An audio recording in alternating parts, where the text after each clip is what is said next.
쯔양 사건에 대한 얘기 많이 들으셨을 텐데 네. 4년 동안 이게 이루어졌는데 얘기를 못 하다가 쯔양이 얘기를 했어요. 근데 본인의 의지로 한 게 아니고 그렇게 여건이 조성이 된 거였잖아요. 네, 맞습니다. 일부 너튜버들이 이 과거를 폭로하지 않는 대가로 쯔양 측으로부터 뒷돈을 받아갔다라는 의혹이 제기되면서 이 사건이 세상 밖으로 나오게 됐습니다. 네, 근데 이게 알려진 게 이슈 너튜버 구제혁의 휴대전화 속 녹음 파일이 공개가 됐기 때문이죠. 그렇습니다. 한 너튜브 채널에서요. 일명 사이버레카 연합이라고 불리는 이 너튜브들이 이 과거사를 빌미로 쯔양을 협박하고 어떤 금전을 갈취하자라는 대화가 녹음된 녹취 파일이 공개가 됐는데요. 이 구제혁과 이 정국진이라는 이 두 유튜버가 쯔양의 약점을 알고 있으니까 이를 빌미로 돈을 좀 뜯어내자 이렇게 모의하는 대화가 오고 간 정황이 이 녹음 파일로 공개가 됐습니다. 이 파일이 공개되면서 이 전 남자친구, 쯔양의 전 남자친구가 그간 이 쯔양이라는 사람에 대해서 폭행, 협박 이런 것들을 이제 일삼았다라는 정말이 다 드러나게 된 겁니다.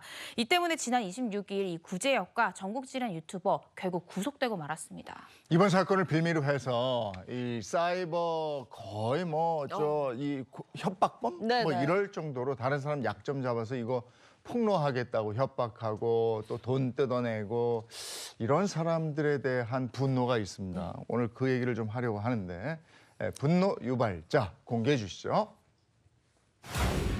네, 오늘의 분노 유발자입니다. 타인의 약점을 이용한 돈벌이, 사이버 레카입니다. 그런데 저는 조금 놀랐던 게요. 이 구제혁, 전국진, 카라큘라 이 사람들이 평소에 사적 제재하고 뭐 정의의 사도 뭐 이렇게 자처하는 그런 너튜브들이었었잖아요. 그래서 사실은 많은 국민들이 공분하고 계신 게 바로 그 포인트라고 할 수 있습니다. 이 화제 속 인물을 찾아가서 사적 제재를 하면서 유명세를 탔던 이 구제혁, 또 이 허위 사실을 감별해주겠다라면서 유명인들을 저격했던 정국진, 또 이 사회적 약자 편에 서서 싸우는 모습으로 많은 유명세도 얻었고 또 이제 후원도 받았던 이 카라큘라, 이 모두의 앞에서는 정의를 부르짖었으면서 또 다른 곳에서는 타인의 약점을 이용해서 돈을 받기도 했다라고 스스로 고백하는 카라큘라의 영상까지 올라오기도 했습니다. 우선 구제혁과 정국진 대화가 이제 공개가 됐다고 하는데요. 이 둘 간의 대화 녹음부터 한번 보시죠. 이번 거는 저 터뜨리면 쯔양 은퇴해야 돼. 금전적인 이득을 취하게 나왔잖아요. 취향이 지금 번 돈이 있으니까 어느 정도는 굉장히 챙겨줄 것 같은데. 네, 이 알려진 대로 이 쯔양이 과거에 어떤 유흥업소에서 일을 했다라는 사생활을 이 두 너튜버가 계속 공유를 하죠. 그러면서 이를 빌미로 어떤 금전을 뜯어내야 되겠다라는 모의하는 정황이 이 녹음 파일에 그대로 담겼습니다.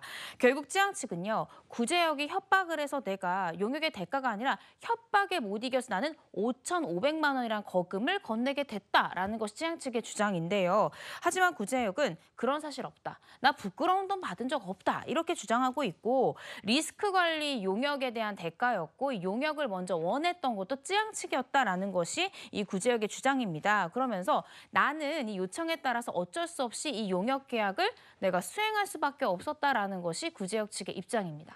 그래서 조사를 해보니까 이미 협박 등의 혐의로 재판 중인 사건만 8건이었고 일부 사건에서는 검찰이 이미 징역형을 구형한 걸로 확인이 됐어요. 그렇습니다. 이렇게 재판을 받고 있고 수사를 받고 있는데 또다시 쯔양에 대해서 공갈 협박을 했다. 이거에 대해서 아마 검찰도 그렇지만 법원에서도 굉장히 위험하다. 재범 가능성이 굉장히 높다라고 평가하지 않을까 싶습니다. 구제혁은요, 지난 7월부터 올해 2월까지 이 너튜브 채널 등을 통해서 허위 발언 등으로 다수의 피해자를 발생시켰고요. 이 피해자들의 명예를 훼손했다라면서 5차례나 불구속 기소가 됐습니다. 그런데 그러던 중에 쯔양에 대한 공갈 사건까지 수면 위로 오르면서 결국 지난 26일 구속되고 말았습니다. 네, 그리고 이 상황에서 너튜브에서는 이들에 대한 수익화 중지 조치를 내렸다고 합니다. 그렇습니다. 이 너튜브가 좀 선제적으로 발빠르게 조치를 취했는데요. 네. 이 너튜브 같은 경우에는 타인에게 악의적으로 해를 입히려고 하는 경우, 또 이 학대나 폭력에 가담하거나 잔혹성을 보이거나 또 사기 또는 기만 행위에 참여해서 실질적으로 피해자들에게 해를 가한 경우 이 부적절한 행위를 한 크리에이터들에게 이 수익 중단 조치 등 이 불이익한 조치를 취할 수 있습니다. 근데 이번에 이 너튜브에서도 좀 즉각적으로 선제적으로 이런 조치를 취한 것 같습니다. 근데 궁금한 게요. 네. 저희도 몰랐던 건데 이 너튜브들은 어떻게 이 사실을 알았을까? 그게 좀 궁금합니다. 사실 이 사적 비밀을 알고 있다는 게 굉장히 어렵기도 하고 말도 안 되는 건데 어떻게 알았을까요? 그러니까요. 네, 찌양 측이 라이브 방송을 통해서 이 부분에 대해서 내가 어떻게 돈을 건네게 됐는지 과정을 좀 공개를 했습니다. 이 라이브 방송을 통해서 공개한 메일에는요, 이 힌트를 좀 얻을 수 있는데 지난 2월입니다. 이 구제역에게 이 찌양 측이 받은 메일에는 찌양의 탈세 방법에 대해서 폭로하는 내용의 일부 사람에게만 공개하는 영상 주소가 있었는데요. 구제역은 이에 덧붙여서 영상 시청한 후에 이 찌양님의 의견을 듣고 싶다. 답장 없으시면 반론에서 없다고 이렇게 생각할 수밖에 없다는 점 양해 바란다. 이렇게 적었습니다. 그러면서요. 또 이런 이야기를 합니다. 네, 익명의 제보자가 찌양에 대한 충격적인 제보를 했다. 내가 지금 영상에서 공론화시킨 이 탈세보다 100배는 심각한 내용이다라는 겁니다. 그러니까 100배가 심각한 내용이다라고 말한 게 이번에 터진 이제 사생활 관련 내용인 것 같은데요. 익명의 제보자가 뭐 제보를 했다 이렇게 이야기를 했는데 익명의 제보자가 누구였을까요? 그러니까 구제역이 이렇게 찌양을 협박하려면 구제역한테 뭔가 찌양의 비밀을 말해준 사람이 있겠죠. 그런데 충격적인 게 이 구제역한테 찌양의 과거에 대해서 폭로한 사람이 바로 이 찌양의 전 남자친구의 전담 변호사였습니다. 그래서 우선 찌양 측이 공개한 이들의 녹취록 한번 들어보시죠. 아유, 오랜만입니다. 네네네네. 이게 뭐 하셔도 되고 안 하셔도 되는데 네네네. 지금 정보 제공 측면에서 네네네. 드리는데 예전에 찌양이 유흥업소 뭐 거기서 일했던 것 같더라고요. 녹취록이 있으니까 뭐 의심할 수 있는 그런 상황도 있지만 왜 변호사가 이런 일에 나선 걸까요? 그러니까 변호사 지금 최 씨 같은 경우에도 이제 자신의 입장이 난처하다라면서 이제 자신의 해명에 나섰습니다. 변호사의 주장은 이렇습니다. 과거에 전 남자친구가 생존해 있을 때 이 부분을 좀 공론화시키고 싶어서 많은 방송국에 제보를 했다는 거예요. 그런데 이 제보가 받아들여지지 않아서 어쩔 수 없이 너튜브라는 수단을 이용했던 것이다라는 게 최 변호사의 주장입니다. 근데 반해서 이 찌양 측은 뭐라고 얘기하냐? 당시 찌양은 정산을 제대로 못 받았다 이렇게 자기가 라이브 방송에서 얘기를 했잖아요. 그래서 회사의 자금 관리는 모두 사망한 전 남자친구가 했기 때문에 나는 탈세와 전혀 관련이 없고 이 부분은 내가 아는 바가 없다라는 것이 이 찌양 측의 얘기입니다. 그러면서 이 최 변호사가 이 사실을 알고 있는 것처럼 얘기를 하면서 최 변호사가 하는 사업의 뒷광고를 이 찌양 측이 영상을 통해 좀 해주기로 우리 강압적으로 좀 요구를 받는 상황이었다라고 찌양은 주장을 했습니다. 그러면서 찌양이 라이브 방송을 통해서 실제 이 최 변호사와 이 찌양 측 회사 관계자가 만나서 이 대화를 나누는 전화를 하는 이 녹취록을 일부 공개하기도 했었는데요. 그 녹음 파일을 좀 보면 최 변호사가 찌양 먹방할 때 이 방향제, 탈취제 내가 하는 제품 좀 홍보해줘라. 그게 뭐 좀 어렵냐 라면서 이 홍보를 요구하는 그런 내용이 담기기도 했습니다. 예. 찌양식은 지난 25일에 공갈 및 업무상 비밀 누설 등의 혐의로 최모 변호사를 고소했다. 네. 앞으로 이건 뭐 상황을 좀 더 지켜봐야 되겠네요. 네, 좀 더 지켜봐야 될 것 같고요. 그리고 카라큘라는 구제역을 부추기는 듯한 그 통화 내용이 공개되면서 또 비난을 듣게 됐습니다. 카라큘라는 그동안 공백을 굉장히 강하게 결백을 주장을 했었는데요. 결국에는 여론의 비난이 거세지고 구독자가 줄어들면서 결국 찌양에게 사과 영상을 올렸고요. 22일에는 은퇴를 선언했습니다. 관련 영상 한번 보시죠. 저는 결코 찌양님을 협박하여 돈을 갈취한 사실이 없습니다.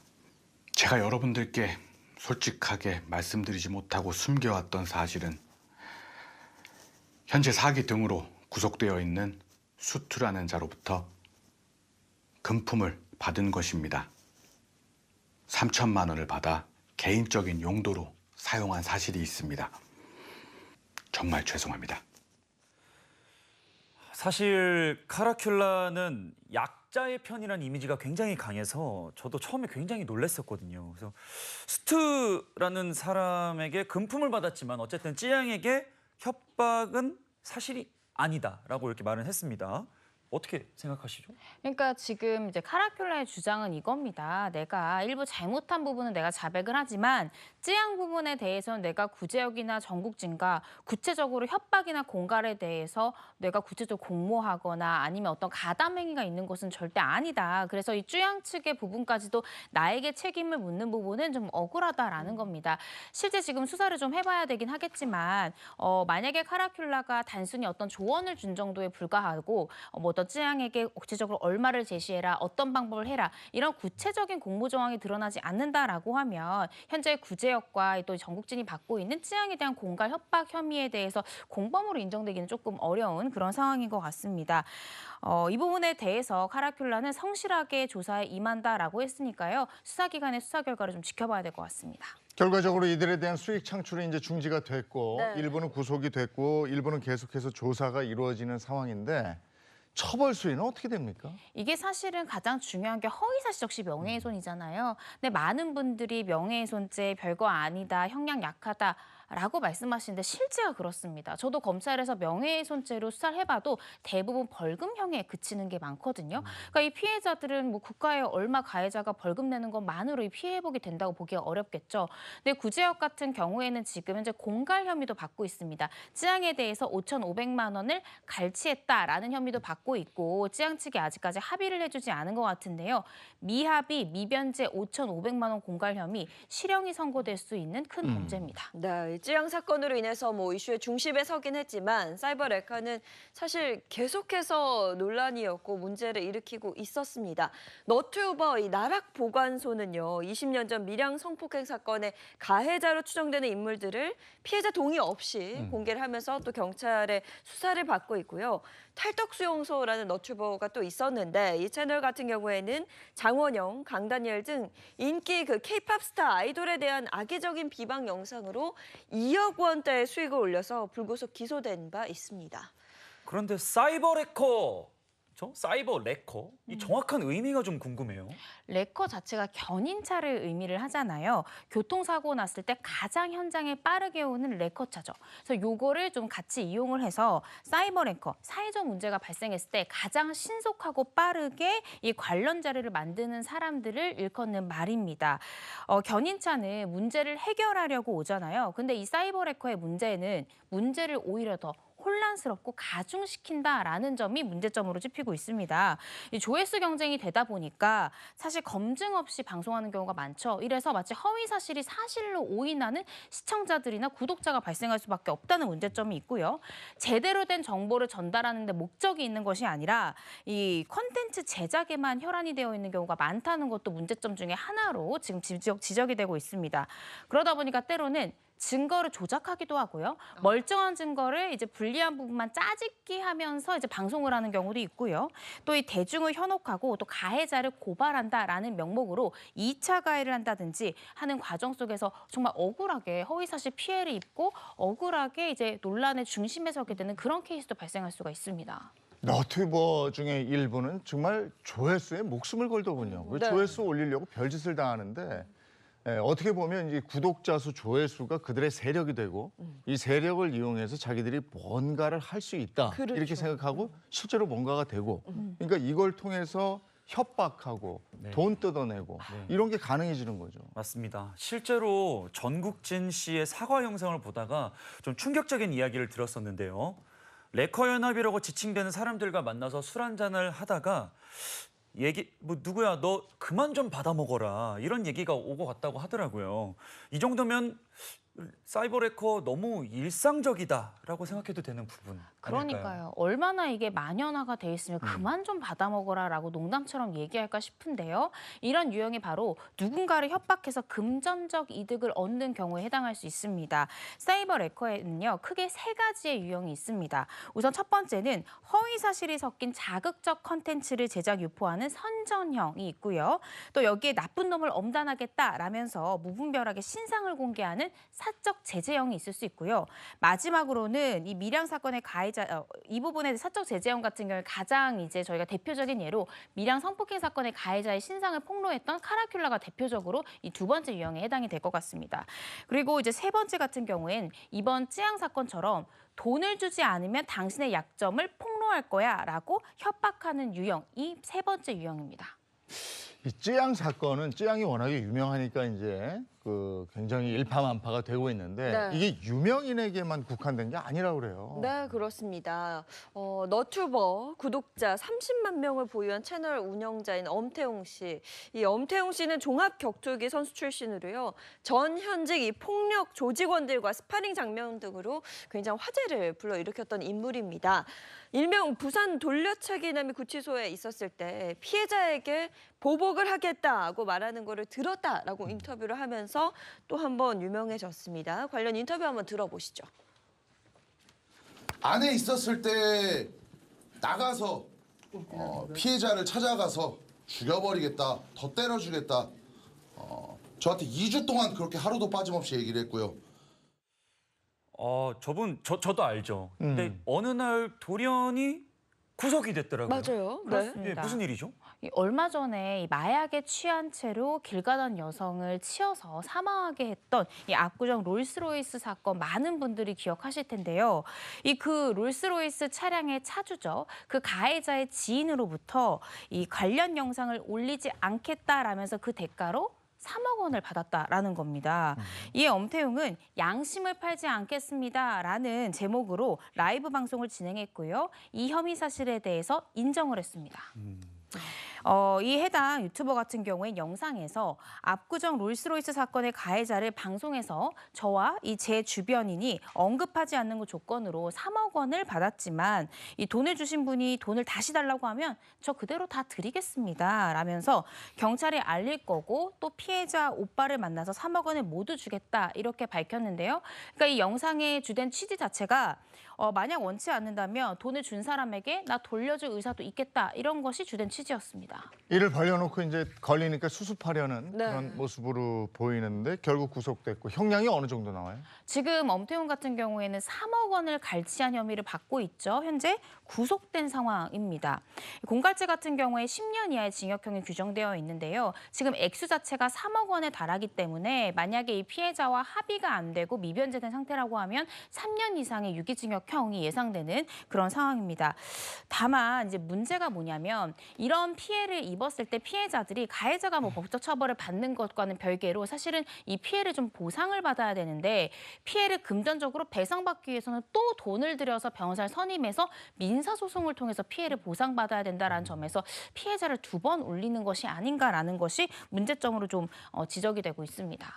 한마디로 이게 잠깐 나쁜 짓을 하면 더 큰 수익을 받을 수 있는 사이버 레커들이니까 더 기승을 부리게 되는 것 같아요.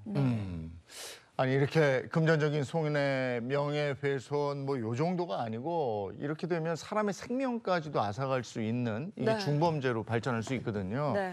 그런 예가 있어요. 사이버 레커로 인해서 피해자가 세상을 떠난 사건이 있습니다. 네, 맞습니다. 지난 2022년 프로배구 선수 김인혁 씨와 1인 방송 진행자였죠. BJ 잼미 씨의 갑작스러운 사망 소식이 전해졌습니다. 그 사건의 배우로 일부 너튜버들이 또 지목이 됐다고요. 맞습니다. 사망한 피해자 2명은요. 평소에 악플과 루머에 정말 심각하게 시달렸다고 합니다. 일명 사이버 레커로 불리는 너튜버가 이 두 사람과 관련된 악의적이고 허위의 내용으로 영상을 만들어서 올렸기 때문인데요. 사이버 레커들은 김인혁 선수의 화장 논란을 영상으로 만들어서 올렸고요. 이 영상 때문에 수많은 악플과 추측성 게시물들이 파생되는 이 끔찍한 결과를 낳았습니다. 근데 운동선수면 경기력으로 이야기를 해주셔야지 왜 저렇게 외모로 상처 주는 말을 하는지 정말 모르겠습니다. 네, 그러니까요. 이래서 김인혁 선수가 SNS를 통해서 자신의 그런 심경을 밝혔었는데요. 한번 제가 전해드리면 10년 넘게 들었던 오해들, 무시가 답이라 생각했는데 지친다. 나에 대해서 아무것도 모르면서 수년 동안 괴롭혀온 악플들, 이제 그만해달라. 버티기 힘들다. 뭐 이런 글을 남겼습니다.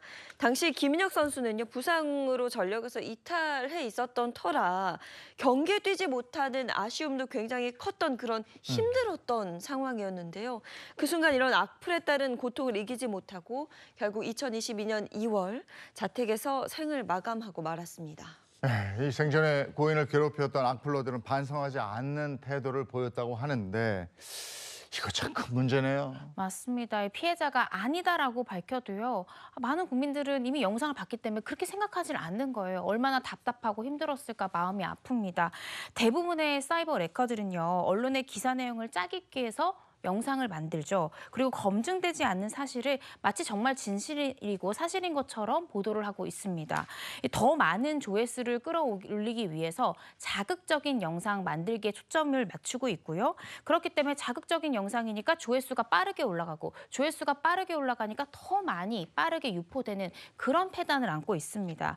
잘못된 사실 유포를 통해 희생된 또 다른 피해자가 있는데요. 바로 BJ 잼미라고 불리던 조장미 씨입니다. 네, 지난 2019년 뻑가라는 그 너튜버가요. 조장미 씨에 대한 남용 의혹을 제기하는 영상을 올렸습니다. 이 영상이 논란만을 짜집기해서 만든 그 영상이었는데요. 이 영상으로 인해서 악의적인 댓글을 유도했고 그로 인해 고통을 호소하던 조장미 씨는 결국 사망하고 말았습니다. 한 사람의 명예를 훼손하고 죽음에까지 이르게 한 정말 악질 범죄라고 생각을 합니다. 처벌이 안 됐나요? 참 이게 좀 안타까운 부분이 결국은 이제 피해자들이 자신의 선택으로 사망한 거기 때문에 이 피해자 사망에 대한 직접적인 책임을 이 해당 유튜버에게 묻기는 좀 어려울 것 같습니다. 하지만 이 찌양 사건 때문에 이 사이버 레커들의 문제점이 수면 위로 올라왔죠. 그러면서 덩달아 이번 사건도 함께 거론되고 있는데요. 한 너튜브 채널을 통해서 BJ 잼미를 죽음으로 몰았던 이 너튜버 빽가의 처벌에 대한 청원이 진행 중이라고 합니다.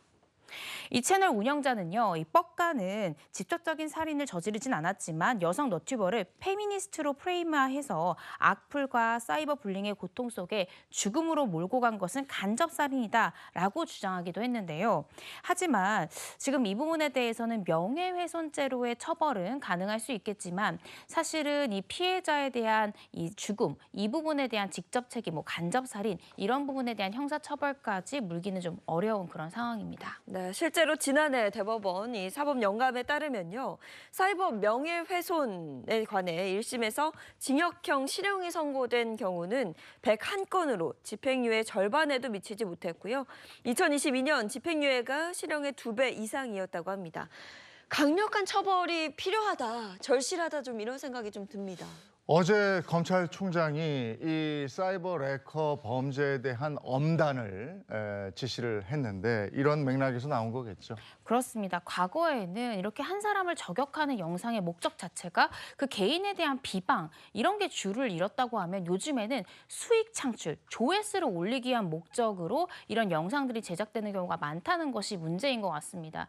결국에 명예훼손죄로 이 피해자가 고소를 한다고 해도 통상 이 너튜브 채널 자체가 이 회사가 외국에 있잖아요. 그러니까 이 가해자의 신상을 특정하는 데만 해도 수사기간은 굉장히 오랜 시간을 수사해야 되고 길게는 2년까지도 기소되는 데 시간이 걸리는 그런 상황입니다. 근데 2년 동안 이미 이 피해자의 명예에 대한 거는 훼손될 만큼 훼손됐기 때문에 2년 뒤에 정정 보도가 된다고 해서 이 명예가 돌아오는 건 아니겠죠. 그래서 이 문제를 근본적으로 해결하기 위해서는 이러한 너튜버들에 대해서 수익 창출이 됐을 경우에 이 수익의 범죄 수익을 환수를 철저히 하도록 정보통신망을 개정하는 것이 가장 이 사이버 레커에 대한 방지제의 가장 효과적인 예방책이 아닐까 생각이 듭니다. 그래서 이 수익 창출, 범죄 수익 환수 이 문제와 또 피해자에 대해서 피해를 좀 보전해 줄 수 있는 징벌적 손해배상 제도가 적극적으로 좀 도입이 되어야 될 것 같습니다. 네, 저도 어제 그 SNS를 통해서 알게 됐는데요. 관련해서 이고은 변호사가 그 공동 발의한 국민청원, 네. 그렇죠. 이게 사건이 굉장히 심각하다라는 걸 확실히 좀 알고 계시고 뭔가 달라져야 된다라는 걸 느끼셔서 한 행동인 것 같아요. 맞습니다. 그러니까 범죄 수익 환수 규정은 있지만 실질적으로 명예훼손으로 저도 검사 생활할 때 범죄 수익 환수를 실제한 적은 없었거든요. 네. 이거를 무조건 명문화시키고 해당 규정 밑에 항목을 둠으로써 필수적으로 수사기관에서 이렇게 너튜버들이 그 조회수로 올린 수익뿐만 아니라 이렇게 공갈 혐의로 받았던 수익까지도 원천적으로 환수하는 이런 철저한 환수 방안이 좀 지켜져야 된다는 취지에서 국민청원을 발의하게 됐습니다. 네, 많은 분들 관심 가져주시고 또 마음을 모아주셨으면 좋겠습니다. 자, 이고은 변호사 오늘도 좋은 말씀 고맙습니다.